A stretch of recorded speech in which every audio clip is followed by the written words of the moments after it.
Updates ని ఇప్పుడు brief గా చూద్దాం. Megastar God father movie world wide గా విడుదలైంది. చిరు పర్ఫార్మెన్స్ కి పాజిటివ్ టాక్ వస్తోంది. ఆచార్య గాయాలకు గాడ్ ఫాదర్ మెడిసిన్ లా పనిచేస్తోందనే టాక్ వస్తోంది. గాడ్ ఫాదర్ లో సత్యదేవ్ పాత్రకి కూడా భారీ స్పందన వస్తోంది. టాలీవుడ్ కి యంగ్ విలన్ దొరికాడనే మాటే వినిపిస్తోంది. ఇక గాడ్ ఫాదర్ తో సల్మాన్ ఖాన్ టాలీవుడ్ లోకి సక్సెస్ఫుల్ గా ఎంట్రీ ఇచ్చాడనుకోవాల్సి వస్తుంది. కింగ్ నాగార్జున, సోనాల్ చౌహాన్ కలిసి చేసిన మూవీ ది గోస్ట్. ఈ సినిమా కూడా దసరా స్పెషల్ గా వచ్చింది.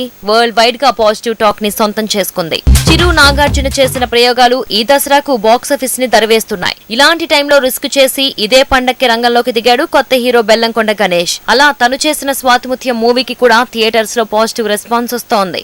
ఆదిపురుషు టీజర్ మీద నెగిటివ్ రెస్పాన్స్ పెరగడంతో టీం రంగంలోకి దిగింది. దర్శకుడు ఓం రావుతో ఆదిపురుషు ట్రోలింగ్ మీద స్పందించాడు. తన వెర్షన్ వినిపించాడు. ఆదిపురుషు ట్రోలింగ్ వల్ల ఓం రావుతు నొచ్చుకున్నాడన్నాడు. ఇక ఇది యూట్యూబ్ కోసం తీసిన సినిమా కాదు, భారీ స్క్రీన్ మీద చూస్తే ఆ బ్యూటీ అర్థమవుతుందనే కోణంలో వివరణ ఇచ్చాడు ఓం రావుత్. మాస్ మహారాజా రవితేజ ధమాకా నుంచి కొత్త అప్డేట్స్ అంటూ ఫిలిం టీం సందడి పెంచింది. మాస్ సాంగ్ ధాడితో ధమాకా ప్రమోషన్ పీక్స్ కి చేరనుంది. మొత్తానికి రవితేజ కూడా తన కొత్త సినిమాతో ఊపు పెంచేశాడు. కోలీవుడ్ స్టార్ విజయ్ మూవీ వారసుడు సంక్రాంతికి రాబోతోంది. జనవరి 12న రిలీజ్ డేట్ అని ఫిలిం టీం ఫిక్స్ అయింది. ఈ నెల 20కి షూటింగ్ మొత్తం పూర్తవుతుందని తెలుస్తోంది.